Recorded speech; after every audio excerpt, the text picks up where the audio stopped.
আসসালামু আলাইকুম। আপনারা সবাই কেমন আছেন? আশা করি যে যেখানে আছেন ভালো আছেন, সুস্থ আছেন। আলহামদুলিল্লাহ, আল্লাহর শেষ রহমতে আমরা অনেক ভালো আছি। চলে আসলাম আরেকটা নতুন ব্লগ নিয়ে। আজকে সারাদিন কোনো কাজই করি নাই। শুধু শুয়ে রয়েছি আর শুয়ে রয়েছি। কারণ বাইরে এত প্রচুর ঠান্ডা, কি বলবো। সকালবেলা রোদ উঠতে উঠতে প্রায় অনেক দেরি করে অনেক দেরিতে রোদ উঠছে। যার কারণে আরকি ঠান্ডায় বাইরে যাইতেও আরকি ভয় লাগতেছিল, এমন অবস্থা। আর পানির অবস্থা বলতে গেলে তো আরও খুবই খারাপ। কারণ হচ্ছে পানি ধরলে এত প্রচুর ঠান্ডা আর কি, কি বলবো। তবুও তো রান্না করতেই হবে। তো রান্না বান্না কইরা খাওয়া দাওয়া কইরা মেয়েকে আজকে একা স্কুলে পাঠিয়ে দিয়েছিলাম, আমি যাইনি। ভাবলাম যে একটু শুয়ে থাকি, রেস্ট করি। আর আজকে ক্লাসটা তেমন ভালো হবে না, কারণ কালকে থেকে যেহেতু পরীক্ষা মেয়ের, তো আজকে তো ক্লাস হবে না। তো এই জন্য ভাবলাম যে ওকে পাঠিয়ে দিই। তো পাঠিয়ে দিয়েছিলাম। আর আজকে আমার বড় মেয়ের তো আর স্কুল নাই, কালকে ওর পরীক্ষা শেষ, তথ্য পরীক্ষা। তো পরীক্ষাটা শেষ হলে তো আমার মেয়ে একদম ফ্রি। তো আমি ভাবলাম যে আমার বড় মেয়ে যেহেতু আজকে বাসায়, তো আমার ছোট মেয়েকে যেয়ে নিয়ে আসবো নি। তো ও গেছিল, যেয়ে নিয়ে আসছে। সকালে রান্না বান্না করে খাওয়া দাওয়া করে আমি যে ল্যাপের নিচে ঢুকছিলাম আর আর বের হওয়ার কথা বলি নাই। তো মাত্র ভাবলাম যে আজান দিছে, নামাজ পড়তে হবে। আর কি উঠলাম, উঠা গোসল টোসল কইরা নামাজ টামাজ পড়লাম। তো আজকে কোনো কাজই করিনি বলতে গেলে। সকালবেলা খাওয়া দাওয়া করে আর কি টেবিলের উপরে আর কি সব থালা বাসন রেখে দিছে, এই দেখেন। এগুলো এখন ধুমু। অবশ্য দুপুরে হয়ে গেছে, খাওয়ার সময় হয়ে গেছে। এখন আবার কোনো কাজের প্রতি কোনো আর কি কোনো ইচ্ছাই হইতেছে না, এমন অবস্থা। শীত আসলে হয় কি, যত কাজ করার মানুষই হোক না কেন, অলসতা যদি একবার ধরে তাহলে কাজ করতে আর ইচ্ছা করে না। আর যদি কাজ করা শুরু করি তাহলে তো কাজ করা শেষই হবে না, এরকম একটা অবস্থা হয়ে যায়। তবু আজকে কি কি করলাম, মেয়েদেরকে কিভাবে সময় দিলাম, তারপরে মেয়েদেরকে নিয়ে কিভাবে সময় কাটাইবো, সব আপনাদের সাথে শেয়ার করব। তো থাকেন। তো কয়েকদিন যাবত আমার মেয়ে বলতেছিল যে মা একটু ভাপের পিঠা বানাবা, একটু ভাপের পিঠা খাবো। তো ভাবলাম যে চাল গুঁড়ি করি ঢেঁকিতে। মেশিনে কুটলেও ভালো হয়, কিন্তু যেহেতু আমার মানুষ নাই, তো আমার মনে হয় যে আমার বাসায় করলেই ভালো হবে। এই জন্য আর কি চাল ভিজানোর আর কি ব্যবস্থা করি। মা মেয়ে দুজনেই কাজ কমপ্লিট করতে পারবো, এরকম অবস্থা।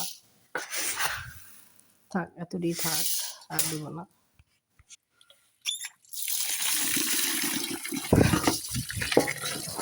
ভিজায় রাখি, পরে আর কি ধুয়ে আর ঢেকে দিয়ে দেবো, তাহলে হয়ে যাবে।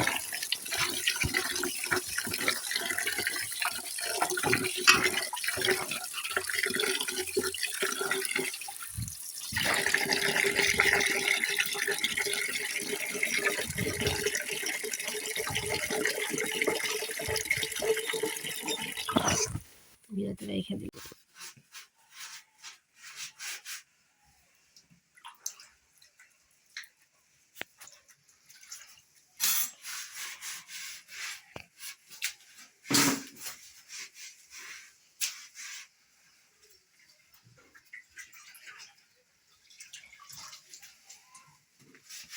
সামনে ভিডিও না করে পিছনে ভিডিও করতে সাহায্য।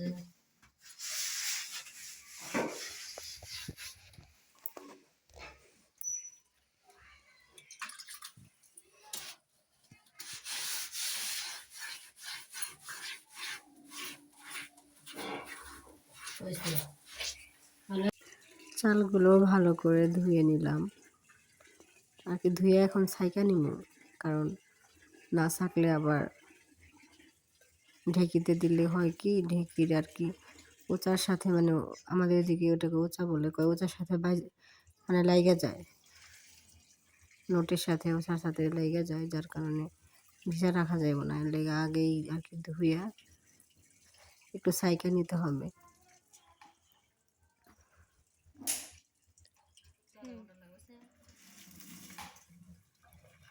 ছাকা হলে পরে আর কি পাট দেওয়া হবে। অবশ্য মেশিন আছে, ইচ্ছে করলে মেশিনেও আর কি ভাঙে আনা যাইতো। তবে ঢেঁকিতে গুঁড়া করলে হয় কি, অন্যরকম একটা আনন্দ, পিঠা বানাবো এরকম একটা আনন্দ কাজ করে। তো আমি এখন ঢেঁকি পাট দেওয়া শুরু করছি,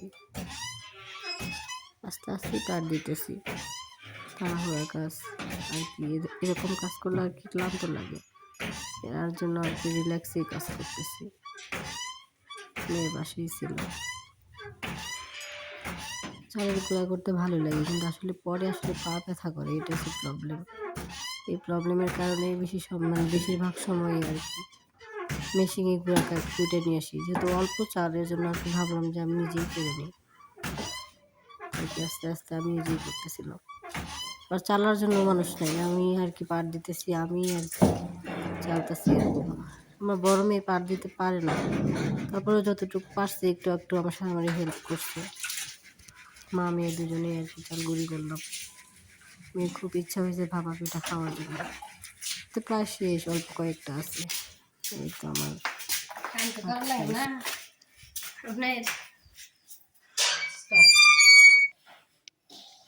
এখন আমি আর কি, তো বড় ডিশ তো আর ফ্রিজে রাখা যাবে না, যে ছোট একটা গামলাতে আর কি গুঁড়াটা সুন্দর করে ঢাইলে নিলাম, ফ্রিজে রাখতে হবে।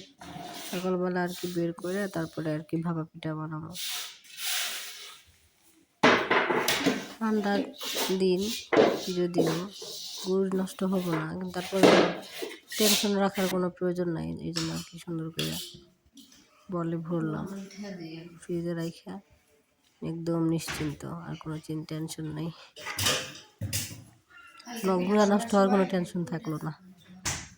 আচ্ছা, মেয়ে মানুষের মেয়ে মানুষ করতে পারে, বলো চেষ্টা যে করতেছো তাই তো বেশি। ওরে এত চমৎকার কেন?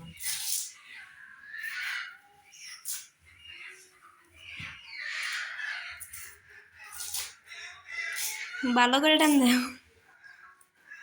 খুব কষ্ট বাবা, প্লিজ অবশ্যই প্লিজ কোনো অ্যাডভাইস দিও না আমাকে, অলরেডি আমি খুব কষ্টের মধ্যে আছি। কষ্টের মধ্যে আছি আমি।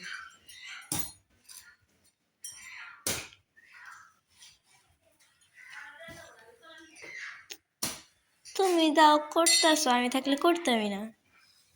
সকালে ভাপের পিঠা বানাবো। দাও, আমার বোন কোনে ঢুকতেছে। এই সাফান ঢুকলে কে?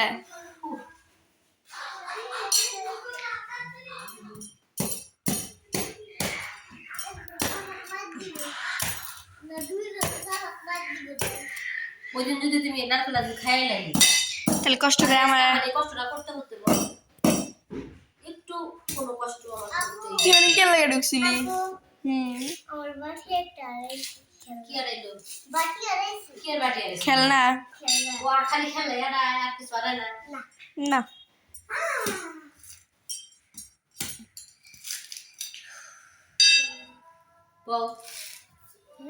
বসুক, সমস্যা।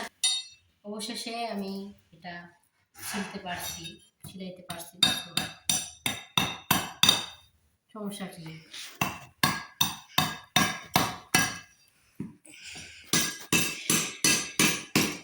আম্মু একটা পুরো একটা যুদ্ধ ক্ষেত্র জয় করে ফেলেছে।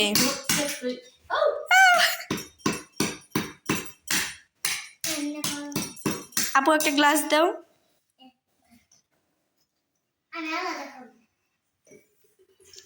ও মাই গড, গ্লাস ধরে বুঝাই হেরা বাঁচতো হচ্ছে। ওই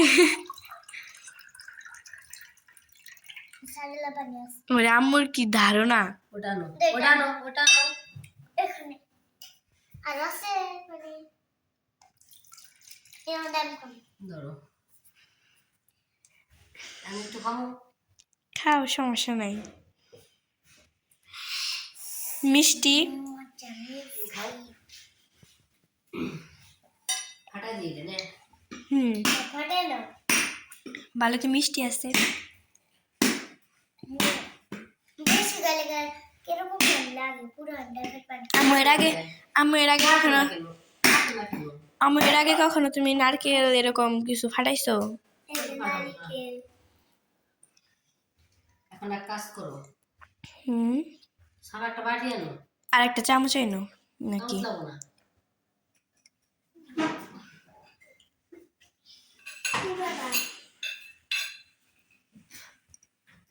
দেখ কোন বাটি আনে। ও কাইম্মা, ব্যথা দেন পাও না, আস্তে আস্তে নিয়ে আসো, আস্তে করে নিয়ে আসো। দেখ পারছে তো। আমি পারবো না কেন? বলো আপু, আমি পারবো না কেন?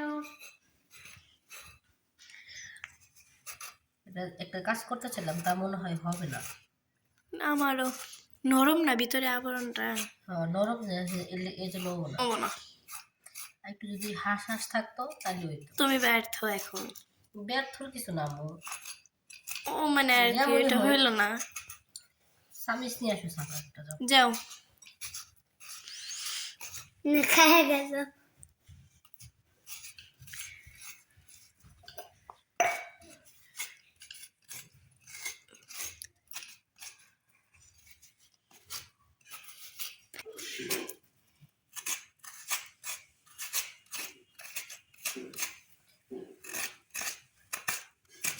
নদী এমন একটা অনেক মজা।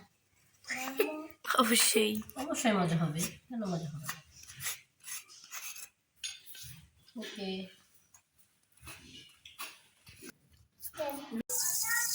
তো রাতের বেলা নাকি বেগুন ভাজি করতেছি। এগুলা হচ্ছে বড় যে গোল গোল বেগুনগুলো, এগুলো চুলাটা একটু কমায় দিই, বেশি চড়া হয়ে গেছে। বিকেলবেলা আর কি চালের গুঁড়ি করতে মানে গিয়ে আর কি সময় শেষ হয়ে গেছে। এখন বেশি রান্না করলাম না। আর আমার মেয়েরা মাছ টাছ এগুলো বেশি একটা পছন্দ করে না। ভাজি টাজি বেগুন ভাজি এগুলো অনেক পছন্দ।